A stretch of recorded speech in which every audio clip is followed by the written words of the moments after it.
Ìyálóde apàgòsọ̀sẹ̀ ìṣọ̀lá kú ọdún okú ìyèdún ọdún àyàbò òní mọ̀yà Yakub Adétúnjí ìṣọ̀lá òdìdìmọ̀dì òní lẹ́kan lọ́dún kákí ikú ìrọ́jú òní rógun àárẹ̀ ìdùnnú lọ́jọ́ òní jẹ́ akí ẹ̀fọ́dún tuntun òní lọ́jọ́ ìbí rẹ ọmọ ẹlẹ́dùn wéré aláró rẹ wọ́n tó rẹ fọ́ba òní ṣàìsàn ìṣọ̀lá òkín ọmọ Ìyálóde lámàkì nígbà gbogbo ògògó òkúlódò Adétúnjí ìgbó ẹni arákan ní jíjú àwo sábàsábà ògògó ọmọ ẹgbẹ̀rin àkàrà ìṣọ̀lá ọmọ Ìyálóde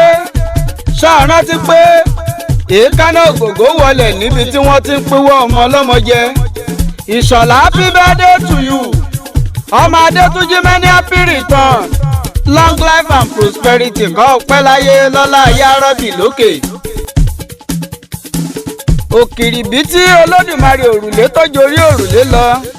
àkàrà èkó awo afárí ogun sẹ̀míkùnẹ̀ àtúwọlé nítorí ọlọ́jọ́ ìbí. òní lọ́jọ́ ìbí Muhammad Yakub ìṣọ̀lá Adétúnjí ní sọjọ́ ìbí nínú gbogbo ènìyàn ń dùn. ìṣọ̀lá o olóríkì ọ̀rẹ́ mi afárí ogun olówó orí ọkọ Khadijat dídùn ní toyin dídùn ní tìrèké ayé rẹ ò ní sá málámálá máa sàmí ẹ̀.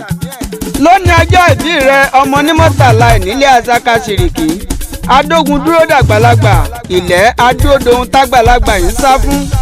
ó dúró kìkì níwájú ológun ọ̀làkàkà rebi ìjà. òní lọ́jọ́ ìdùnnú rẹ Muhammad Yakub aburú òní dàpọ̀ mẹ́rù rẹ òní dẹni ẹ̀dá ń fètì ẹ̀gàn pè. igúnnugún kì í kú ní rèwerèwe bójúmọ́ bá mọ́ ẹni ní bá wọn káwó ni òní dẹni àkọlẹ̀bù. ìṣọ̀lá o bàbá Isat bàbá Abdullahi ọkọ Khadija òní ọjọ́ kẹtàdínlógún oṣù kẹta ọdún 2023 17 of March owó wálé ayé òní dẹ̀yìn nínú ìdílé rẹ Khadija àtàjọkẹ́ o ọmọ ayélogún òkèdèrè lọ́gbọ̀n àyíkúpa ìyá ọ̀gbọ́n àyídókiri kátí òdi aya rere láàdì ọkọ òun ló ní ká ṣèyí fún ẹ wípé kọ́ ọpẹ́ láyé ọlákàlàmàgbò kì í bá wọn kúkú ọ̀wọ̀wọ̀ parapapa là bẹ́tun ìṣọ̀lá ibi gìjàgìjà là bẹ́kùn kọ́ ọpẹ́ bí mọ́pẹ́ ti ń bá wọn pẹ́ láyé kọ́ ọpẹ́ kẹ́ni pèsè ọdún àyàbò kò ní yakọ fún ẹ lọ́dẹ̀dẹ̀. ìṣọ̀lá o